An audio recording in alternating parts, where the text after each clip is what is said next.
आप सभी को जय मसीह की।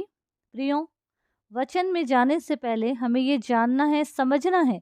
एक शब्द में कहें तो हमें खुद को परखना है कि आज कोई भी बातों को जब हम दूसरों के सामने बोल रहे हैं तो क्या बढ़ा चढ़ा के तो नहीं बोल रहे। क्योंकि अगर हम ऐसा कर रहे हैं या करते हैं तो याद रखिए कि हर बात का एक अंत है, समय है, और एक दिन हम अपने ही बातों के द्वारा फंस सकते हैं या फंस जाएंगे।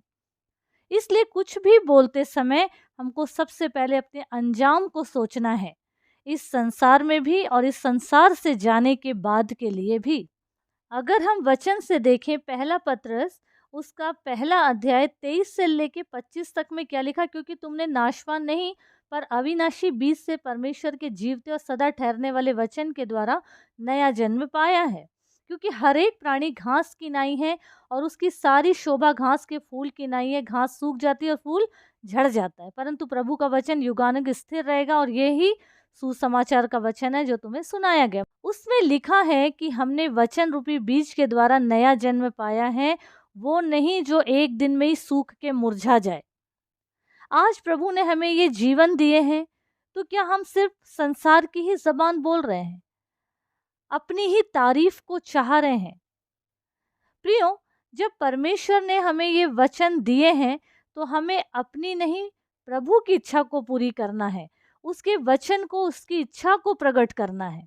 अगर हम पहला कुरिन्थियों 4 अध्याय 6 पद देखेंगे तो उसमें क्या लिखा है। वचन कहता है, हे भाइयों, मैंने इन बातों में तुम्हारे लिए अपनी और अपुल्लोस की चर्चा दृष्टांत की रीति पर की है, इसलिए कि तुम हमारे द्वारा ये सीखो कि लिखे हुए से आगे ना बढ़ना और एक के पक्ष में और दूसरे के विरोध में गर्व ना करना।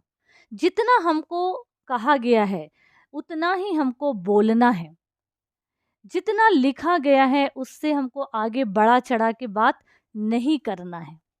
जब सर्प ने चालाकी से हवा को बहकाया, तुम इस वाटिका के कोई पेड़ का फल नहीं खा सकते हो, घुमा फिरा के उसने पूछा।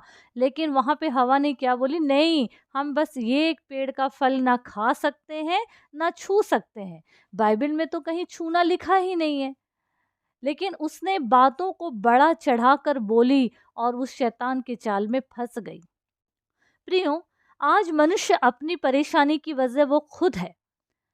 वो हमेशा शुरू से खुदा से आगे बढ़ जाना चाहता है और ठोकर खाता है।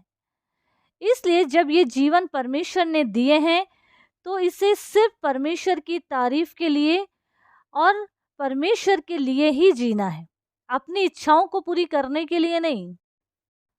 और अगर हम परमेश्वर के संग संग चलते रहेंगे तो वैसे भी वचन कहता है, यूहन्ना 15 अध्याय उसका 7 पद में क्या लिखा है, यदि तुम मुझ में बने रहो और मेरी बातें तुम में बनी रहे तो जो चाहो मांगो तुम्हारे लिए हो जाएगा।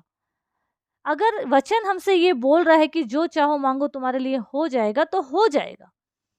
पर हमको जिम्मेदारी समझ के प्रभु के काम को करना है। हमको परमेश्वर के काम को लालच में नहीं करना है, लेकिन एक जिम्मेदारी समझ के करना है। परमेश्वर के वचन को फैलाना है, एक एक जीवन को बचाने की वजह बनना है, एक एक आत्मा को बचाने की कोशिश करें। प्रभु ने हमसे प्यार किए ये हम सब जानते हैं, पर हम अपने प्यार को कैसे दर्शा सकते हैं कि हम परमेश्वर से प्रेम करते हैं? हम परमेश्वर को धोखा देते हैं और क्या कहते हैं कि हम प्रभु, हम तुझसे प्यार करते प्यार तो कर रहे पर आज्ञा में तो है ही नहीं। तो हम प्रभु की आज्ञाओं में रहें, उसकी इच्छा से चलें, सुसमाचार वचन का प्रचार करें, खुद को गंभीर करें। इस संसार में हमने बहुत जी लिए, बहुत मनमानी कर ली, अब हमको गंभीर होना है प्रियो।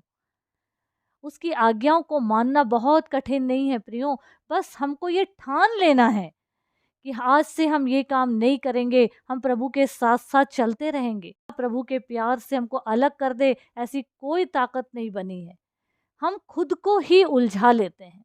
इसलिए प्रभु से प्यार करें, प्रभु के साथ साथ आगे बढ़ते रहें और जीवन की जो तमाम चिंताएं हैं वो सब हम प्रभु के हाथ में सौंप दें और वचनों में बढ़ते जाएं। प्रभु इस वचन के द्वारा हम सबों को बहुतायत की आशीष दे। आमीन आमीन।